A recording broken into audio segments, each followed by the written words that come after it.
Assalomu alaykum. 2025-yil 3-aprel.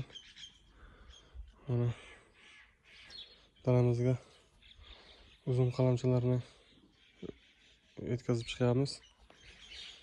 Mana buni uzum qalamchilarni qishda ko'mib qo'yib, erta bahorda ochib, yana qaytib nimasini ildiz chiqadigan joyni karnel dorisidan taxlab suvga ibitib, yana qaytib ko'mib ustidan mahalliy o'g'it tashab, ustiga salafon qo'ygandim.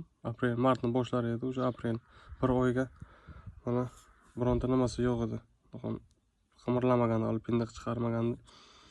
Buni bir oyga qanday rezultat.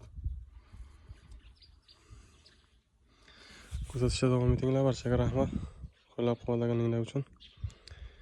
Like va podpiska bo'lsa esdan chiqmasin.